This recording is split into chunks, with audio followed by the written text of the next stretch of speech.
Dialogue का postmortem. इस series में आज का जो डायलॉग हमने लिया है वो है फिल्म दामिनी से, और ये डायलॉग फिल्म के एंड में आता है, क्लाइमेक्स सीन है उसमें है ये डायलॉग। और इस डायलॉग की ब्रीफिंग के लिए फिल्म नहीं देखी थी मैंने, तो इस डायलॉग की ब्रीफिंग के लिए मैंने फिल्म देखी कि एक्चुअल में फिल्म में प्लेसमेंट क्या है, क्या इंपॉर्टेंस क्या है डायलॉग की, तो उसके लिए मैंने ये फिल्म देखी। और एक चीज मुझे समझ में आई फिल्म देखने के बाद कि इस एक डायलॉग में पूरी फिल्म की कहानी है। तो मैं तो आपको भी ये सजेस्ट करूंगा कि आप भी ये फिल्म देखिए। फिल्म का लिंक डिस्क्रिप्शन में भी है, ऊपर आई बटन में भी है, वहाँ आपको फिल्म का लिंक मिलेगा। और जो फिल्म का जो डायलॉग है, क्लाइमेक्स में जो डायलॉग है, उसका भी लिंक हमने अलग से डाला हुआ, डिस्क्रिप्शन में भी है, ऊपर आई बटन में भी है, आप देखिए। और जब आप देखोगे तो आपको ये समझ में आएगा कि इस एक डायलॉग में पूरी फिल्म की कहानी है। जब आप ये फिल्म देखोगे तो आपको एक चीज समझ में आएगी कि हर डायलॉग की एक प्लेसमेंट होती है, कहानी में एक इंपॉर्टेंस होती है, उसकी एक जगह होती है और उसको उसी हिसाब से बोला जाता है। ऐसा नहीं है कि कोई भी डायलॉग हम कहीं पे भी बोल सकते हैं। तो ठीक है, अभी हम जो हमारी क्लास में जो हमारी स्टूडेंट है, हमारी एक्टर, उसने जो परफॉर्म किया है उसकी परफॉर्मेंस हम देखते हैं और उसके बाद फिर हम डिटेल में डिस्कस करेंगे। और इसके डायलॉग का जो लिंक है वो हमने डिस्क्रिप्शन में दिया है, आई बटन में दिया है, और फिल्म का लिंक है, पूरी फिल्म का लिंक है, वो भी है डिस्क्रिप्शन में, आई बटन में। और एक लिंक है जिसमें आधे घंटे में पूरी फिल्म की कहानी इन शॉर्ट दी हुई है, वो भी एक लिंक हमने दिया हुआ है। तो मैं ये सजेस्ट करूँगा कि आप पूरी फिल्म देखिए और उस डायलॉग को देखिए। और ये जो अभी हमने हमारी जो परफॉर्मेंस है हमारी क्लास में जो हमने की है वो हम देखते हैं और फिर हम उसके बाद आगे बात करते हैं। स्टार्ट। मुझे नहीं चाहिए इंसाफ, नहीं चाहिए मुझे। कौन सा सच, कैसा सच, मुझे बोलने दीजिए गोविंद जी। उर्मी के बलात्कार को धंधा बनाया इन लोगों ने, धंधा। रोजी रोटी बनाई है इन लोगों ने। उसकी बर्बादी को चटपटी खबरें बना के किश्तों में बेचा है प्रेस वालों ने। उसकी तबाही को पैसे बटोरने का जरिया बनाया पुलिस ने। और डॉक्टर, जिसे हम भगवान का दूसरा रूप मानते हैं, वो भी पैसे खाकर भाग गया उर्मी को मरते हुए छोड़कर।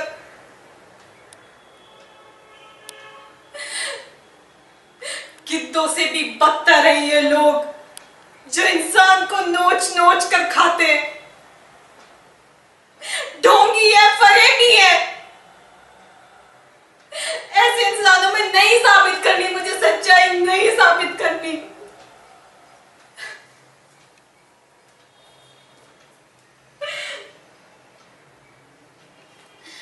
एक बार मैंने उर्मी का बलात्कार क्या देखा, उसे इंसाफ दिलाने क्या निकली मैं। रोज उसका बलात्कार हुआ, कभी पुलिस थाने में, कभी इंसाफ के इस मंदिर में। हर बार बार बार बलात्कार हुआ उसका।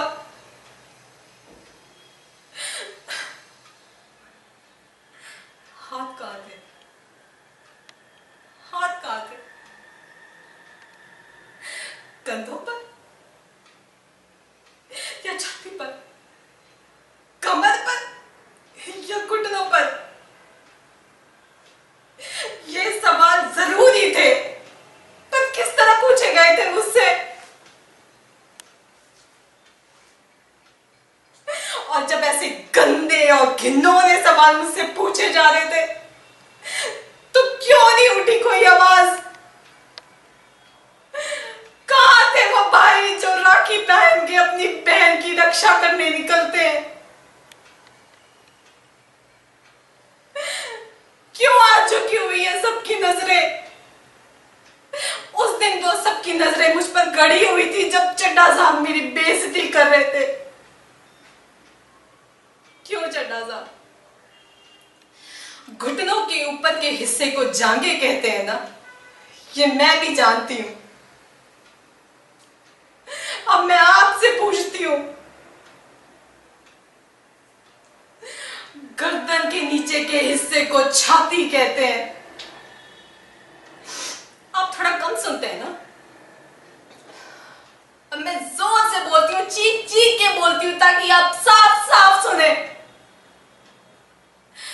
गर्दन के नीचे के हिस्से को छाती कहते हैं। इंसान की पहली पहचान इसी हिस्से से होती है। एक माँ अपने बच्चे को छाती से लगाकर दूध पिलाती है। चड्ढा साहब, आपने भी पिया होगा। तो क्या आप अपनी माँ, अपनी बहन से ऐसे सवाल करते जैसे आपने मुझसे किए थे?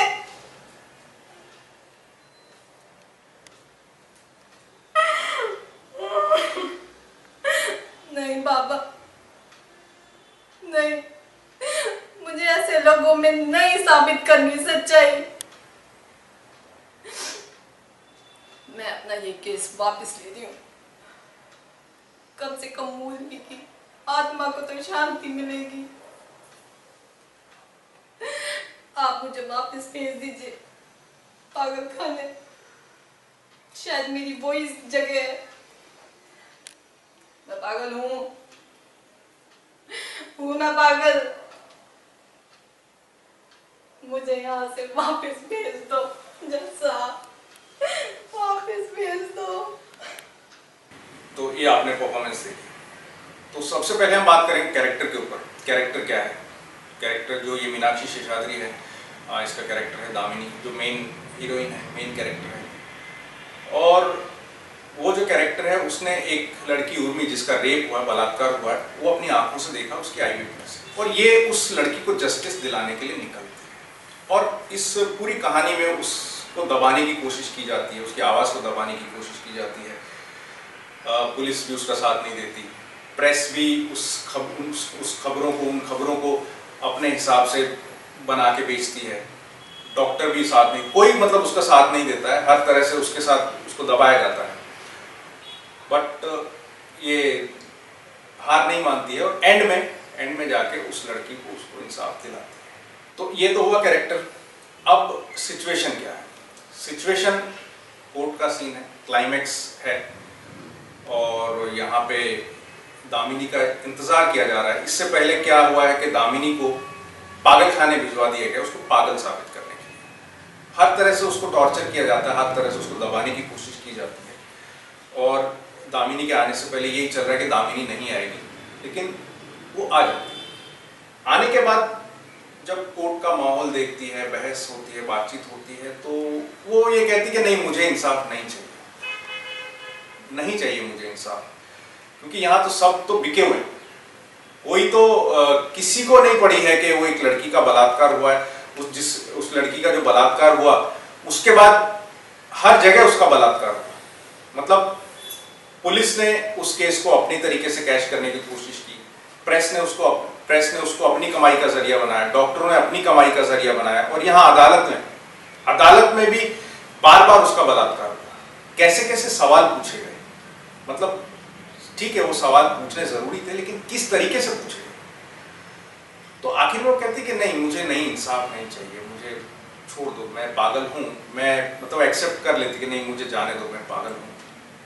तो आप यहाँ पे ये देखोगे कि इस सिचुएशन में जब ये डायलॉग बोला जा रहा है, तो इस एक डायलॉग में उस पूरी फिल्म की जो कहानी है वो दामिनी के मुंह से निकलती। दामिनी बोल देती है कि मैंने उर्मी का बलात्कार देखा, उसके बाद डॉक्टर भी उसको छोड़ के भाग गया, पुलिस ने भी पैसा खा लिया, और यहाँ भी ऐसे अजीब अजीब से बेहुदा सवाल मेरे से पूछे गए। ये सब लोग जो बैठे हैं अदालत में, ये सब भी लोग उन चीज़ों को बड़े मज़े ले लेके सुन रहे थे। अब यहाँ पे इमोशन क्या है? इमोशन जब एक आदमी लड़ते लड़ते हार जाता है, यहाँ दिखता है दामिनी जब बोलती है कि नहीं, मुझे नहीं चाहिए इंसान, तो वहाँ पे हार गई, वो लड़ते लड़ते हार गई है, क्योंकि उसका साथ देने वाला कोई भी नहीं है। हार जाती है कि नहीं, मुझे नहीं चाहिए इंसान। ये तो सब लोग ऐसे ही हैं, किसी को नहीं पड़ी है उर्मी के एक लड़की का बलात्कार हुआ, कोई नहीं चाहता उसको इंसाफ मिले। मुझे भी पागल साबित करने की कोशिश की गई, तो ठीक है, मैं पागल हूँ, मुझे भेज दो, वापस मुझे पागल खाने भेज दो। तो आपने देखा कि कैरेक्टर क्या है, सिचुएशन क्या है, इमोशन क्या है, मूड क्या है, और यहाँ एक चीज़ के आप उस कैरेक्टर की इमोशनल जर्नी क्या है, क्योंकि वो एक बहुत इंपॉर्टेंट चीज़ है कि कैरेक्टर की इमोशनल जर्नी क्या है। उस कैरेक्टर ने एक रेप देखा, एक बलात्कार देखा, फिर उसके जस्टिस के लिए वो निकली, फिर हर जगह उसको दबाया गया, चुप रहने के लिए बोला गया, उसको दबाने की कोशिश की गई। तो वो अगर उस जर्नी को, उन इमोशंस को आप यहाँ पे, उस इमोशनल जर्नी को अगर आप ट्रैवल करते हैं ना, तो ये चीज़ बहुत आसान हो जाती है। फिर ये अपनी बात हो जाती है कि आपने एक ऐसा इंसिडेंट देखा, फिर आपने उसके लिए ट्राई किया, तो वो यहाँ पे फील होता है, तो वो चीज़ बहुत ज़रूरी है। तो ठीक है, अभी इस तरीके से आप जो हमने ब्रीफ दिया है, जो चीज़ें हमने बताई हैं, उस तरीके से आप इसको प्रैक्टिस करने की कोशिश कीजिए, और फिर नेक्स्ट वीडियो में हम और एक डायलॉग के साथ मिलते हैं।